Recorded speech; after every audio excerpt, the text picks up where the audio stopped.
নিষিদ্ধ। মুসলিমদের জনসংখ্যা বাড়ছে, এর প্রধান কারণ হচ্ছে ইসলামে কন্ডম ব্যবহার হারাম। অনেক ভাই বোন বলবেন কন্ডম তো সে যুগে ছিলই না, যে যুগে একটা টয়লেট বানাতে পারেনি নবী, আল্লাহ, সাহাবী সকলে মিলে, সেখানে উন্নত যুগের কন্ডম আবিষ্কার কিভাবে সম্ভব? কথা ঠিক, নবীর যুগে কন্ডম ছিল না। আসলে কন্ডম বলতে জন্ম নিয়ন্ত্রণ বোঝানো হয়েছে। এটি হারাম।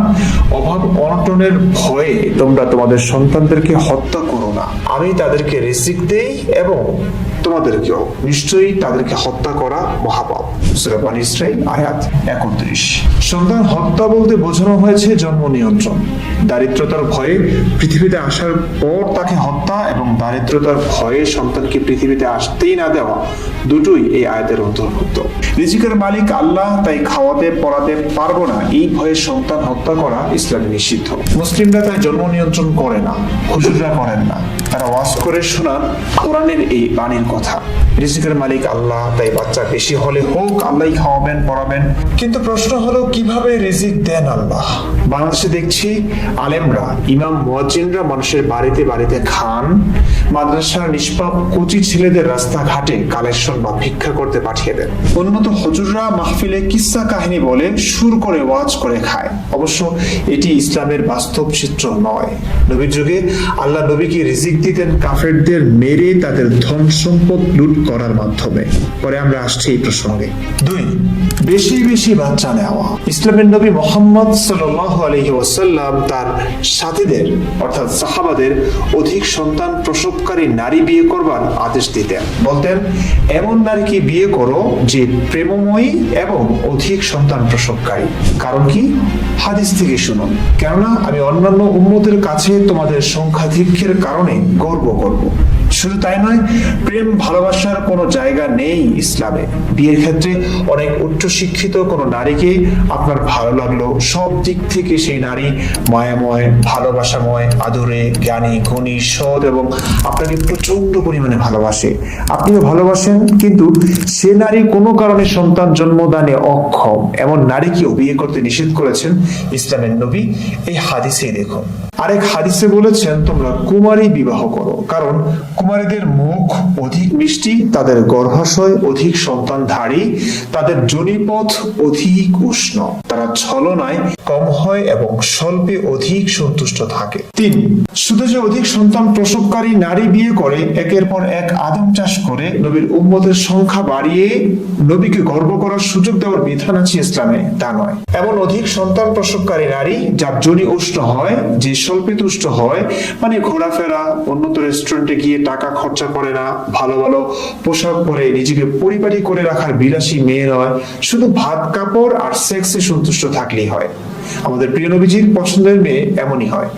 তো সামর্থ্য থাকলে এমন মেয়ে সব সময় 4 জন রাখার বিধান দিয়েছে ইসলাম, অনুপ্রাণিত করেছে। বলা হয়েছে, তবে নারীদের মধ্য হতে নিজেদের পছন্দ মতো 2, 2, 3, 3 ও 4, 4 জনকে বিবাহ করো। সূরা নিসা আয়াত 3। 4, দাসী সেক্স এবং উম্মে ওয়ালাদ। 4 জন অধিক সন্তান প্রসবিতা উষ্ণ যোনিপথের অধিকারিণী স্ত্রী নয়, অসংখ্য দাসী রাখাও যায় ইসলামে, এবং তাদের সাথে সেক্স, বাচ্চা নেওয়া দুটোই বৈধ।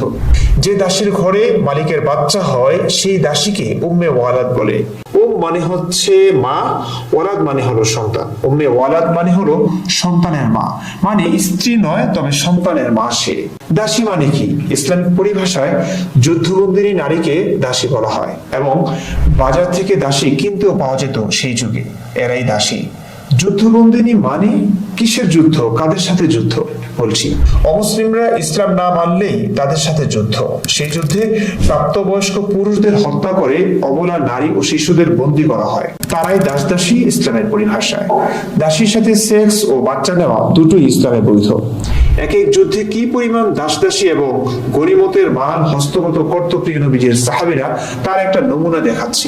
6000 মহিলা ও শিশু বন্দী, 24,000 উট, 40,000 বকরি, 4,000 উকিয়া রূপা।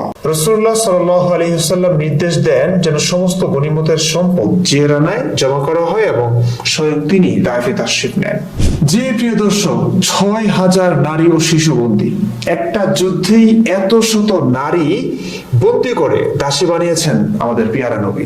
এদের সাথে সেক্স করা মহান আল্লাহ তাআলা নাকি হালাল করে দিয়েছেন, বিয়ে ছাড়া বাচ্চা নেওয়াও হালাল। কি পরিমাণ দাসী রাখতেন এক এক সাহাবী, তার একটা নমুনা দেখি চলুন। রাসূলের জামাতা আলীর স্ত্রী ও উম্মে ওয়ালাদের সংখ্যা দেখুন। আলী রাদিয়াল্লাহু তাআলা আনহুর বেশ কিছু উম্মে ওয়ালাদ ছিল, তাদের থেকেও অনেক সন্তান জন্মগ্রহণ করে, কেননা তিনি 4 স্ত্রী ও 19 উম্মে ওয়ালাদ রেখে মৃত্যুবরণ করেন। এসব উম্মে ওয়ালাদের এমন অনেক সন্তান আছে যাদের মায়ের সঠিক পরিচয় জানা যায়নি। ইবনে জারির বলেন, আলীর সর্বমোট সন্তানদের মধ্যে পুরুষ 14 জন এবং মহিলা 17 জন। মুসলিম জনসংখ্যা বাড়ছে কেন এবার বুঝতে পারছেন? 5, ইসলাম না মানলেই কতল।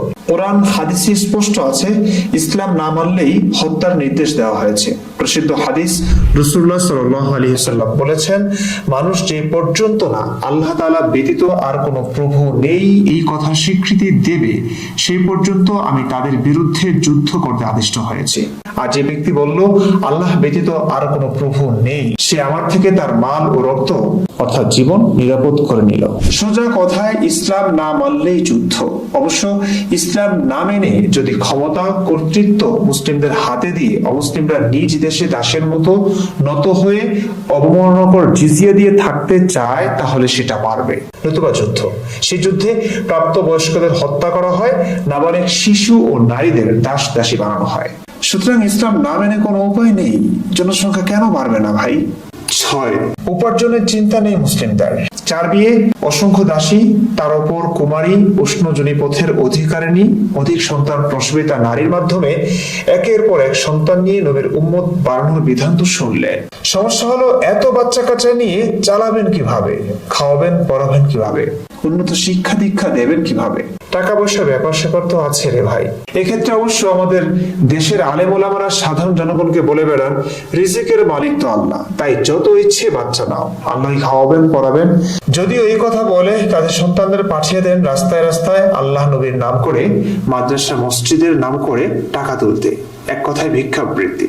তারা নিজেরাও খান মানুষের ঘরে, কিন্তু মূল ইসলাম তো আমাদের দেশের হুজুররা না। কোরআন হাদিস আমরা ফলো করব আল্লাহ ও রাসূলকে।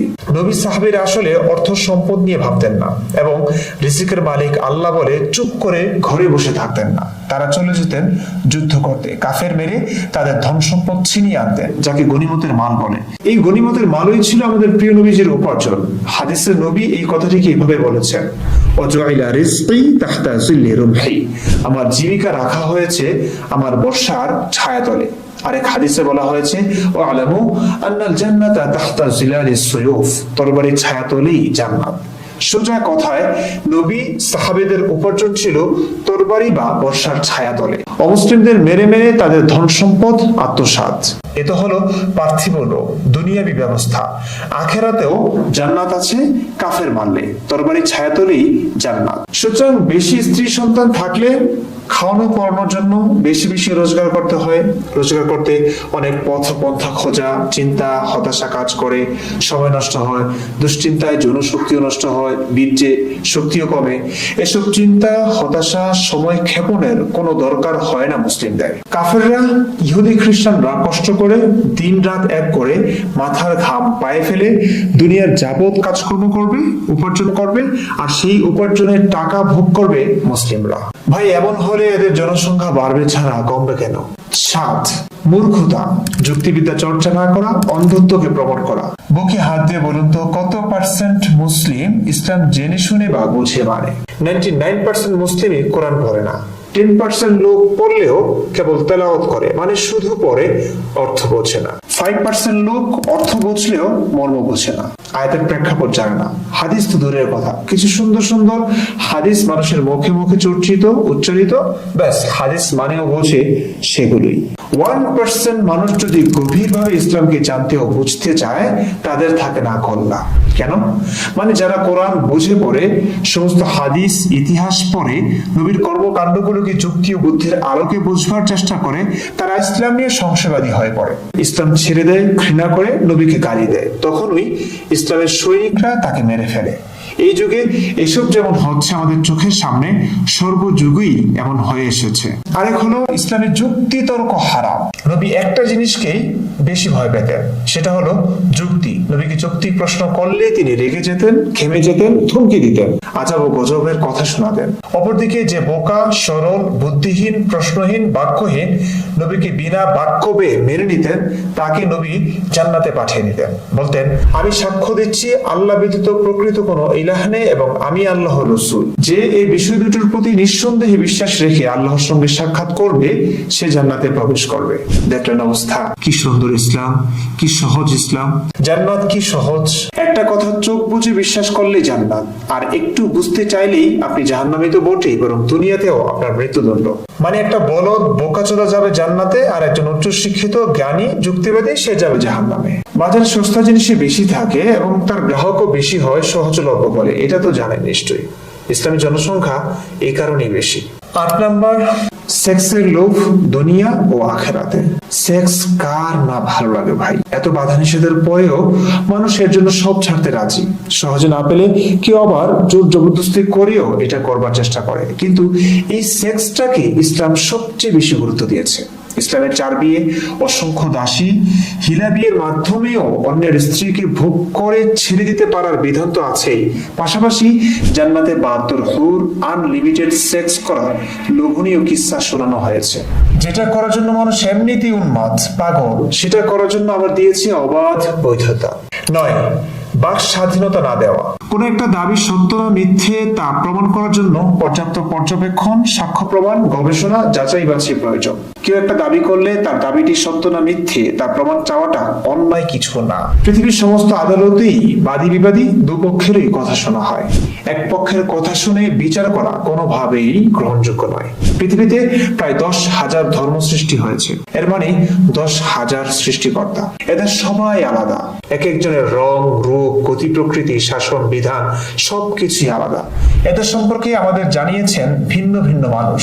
আমরা কিভাবে বিশ্বাস করব এই মানুষটাই সৃষ্টিকর্তার প্রকৃত অবতার, নবী বা রাসূল? নিশ্চয়ই কেউ দাবি করলেই সেটি মেনে নেব না, উপযুক্ত প্রমাণ চাইব, তার কথাগুলো, কর্মগুলো সভ্য কিনা, পরস্পর বিরোধী কিনা সেসব পর্যবেক্ষণ করব। প্রমাণ দিতে না পারলে আমরা তাকে ভণ্ড বলবো। আমাদের প্রিয় নবীর ক্ষেত্রে এমনই হয়েছে।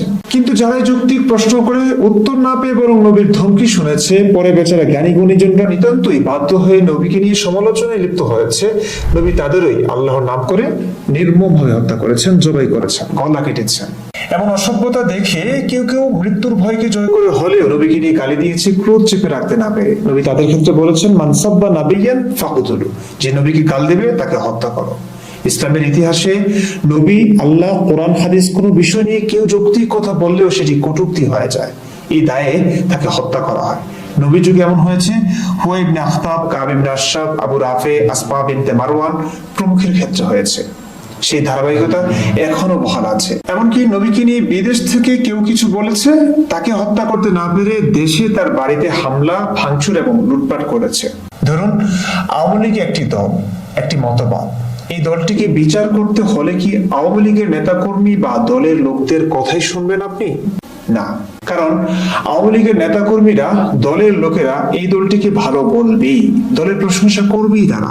আপনাকে বিরোধী দলের কথাও শুনতে হবে, তখন আপনি অনেকটা সঠিকভাবে বিচার করতে পারবেন আওয়ামী লীগ কেমন।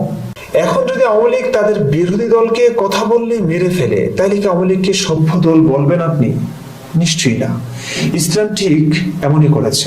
আমাদের হুজুররা তো নাস্তিকদের হাতের নাগালে পেলে কল্লাই ফেলেন, হাতের নাগালের বাইরে গিয়ে যৌক্তিক সমালোচনা করলেও তার বাড়িতে হামলা করেন এবং তার কথাবার্তা শুনতে পর্যন্ত নিষেধ করেন।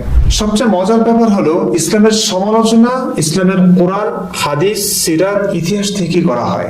বিরুদ্ধবাদীদের, নাস্তিক মুরতাদদের তো মেরেই ফেলেছেন নবী। যে ইতিহাস মুসলিমদেরই লেখা, সেই ইতিহাস থেকেই ইসলাম ভয়াবহ রকমের প্রশ্নবিদ্ধ হয়ে ওঠে, বর্বর, অসভ্য, হিংস্র, অযৌক্তিক, অসার প্রমাণিত হয়।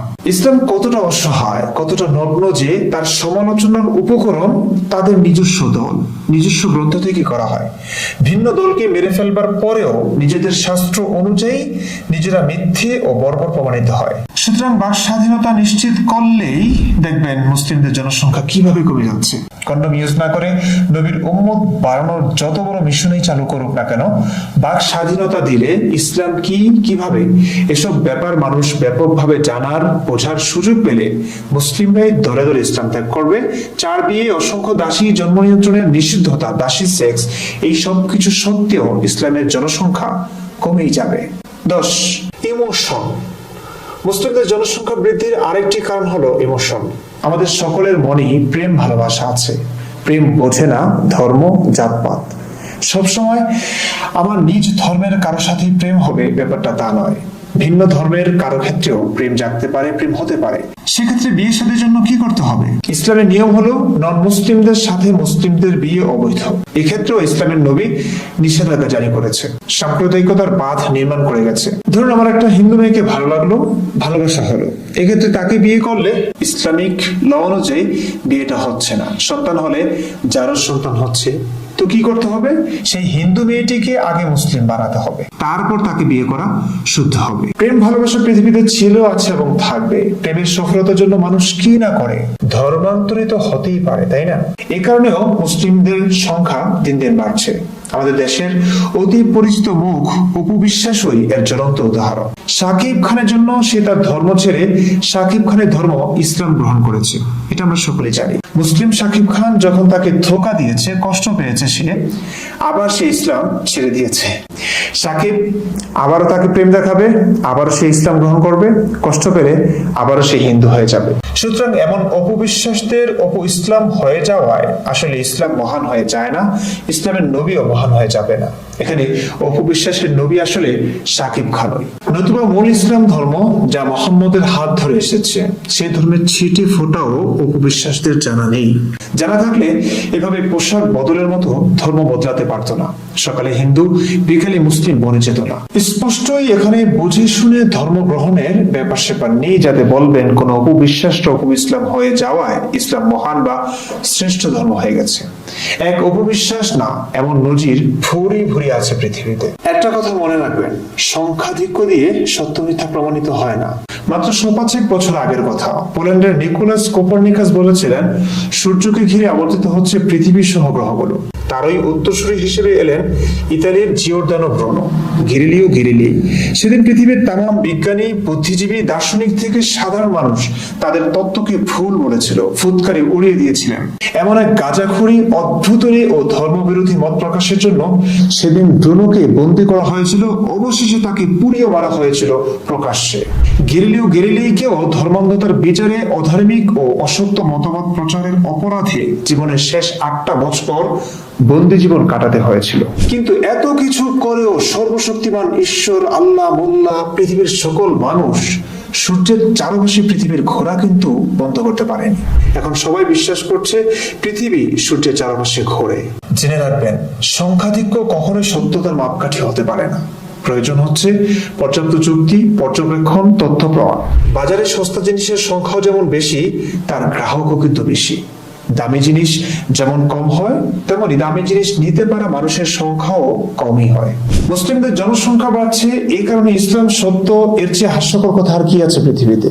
এটা বরং পৃথিবীবাসীর জন্য ভীষণ লজ্জার বিষয়। কোন এলাকায় ডাকাতের সংখ্যা বেড়ে গেলে সে এলাকার জন্য আপনার খুশি হওয়া উচিত নয়, দুঃখ পাওয়া উচিত। ইসলামে 4 বিয়ে, বিয়ের জন্য আবার কুমারী মেয়ে, উষ্ণজনী পথের মেয়ে, অধিক সন্তান প্রসবিতা মেয়ে, অসংখ্য দাসী, দাসী থেকে সন্তান জন্মদান, এর উপর জন্ম নিয়ন্ত্রণ নিষিদ্ধ। এত এত আয়োজনে মুসলিমদের সংখ্যা এমনিতেই বেড়ে যেত, ব্যাঙের ছাতার মতো, পঙ্গপালের মতো। কিন্তু নবীর তাতেও ভয় ছিল তার এই মহান ধর্মাবলম্বীর সংখ্যা কম হয়ে যায় কিনা। তাই তিনি জিহাদ শুরু করলেন। ইসলাম না মানলেই কতল করতেন, ইসলাম নিয়ে সমালোচনা করলেই কতল করতেন। তিনি ভণ্ডামি করেছেন সেটা কোনো জ্ঞানী মানুষ বুঝে ফেললেই তাকেও কতল করতেন। কাফের মুশরিকরা পরিশ্রম করে মেধা খাটিয়ে পৃথিবীকে এগিয়ে নেবে, আর মুসলিমরা তাদের মেরে মেরে তাদের সম্পদে বাচ্চা ফুটিয়ে এই পৃথিবী ভরে ফেলবে। বাহ! এই পৃথিবী মুসলিমদের দিয়ে ভরে গেলেও আমি কখনোই খুশি হব না। সুতরাং হে প্রিয়, এই ধর্মের লোক সংখ্যা বাড়ছে বলে অহংকারের কিছু নেই, আনন্দেরও কিছু নেই। এই লজ্জা, এই কান্না, কন্ডম ব্যবহার, 4 বিয়ে আর দাসী সেক্স, ব্যাঙের ছাতার ন্যায় বাচ্চা নিয়ে অন্যের সম্পদ ভিক্ষা বা ছিনতাই করে খাওয়া, বাক স্বাধীনতা নিশ্চিতকরণ, বুঝে ধর্ম মানা, এসব ব্যাপার নিশ্চিত করলেই এই সংখ্যা 0-তে চলে আসবে। কথাটা মনে রাখবে।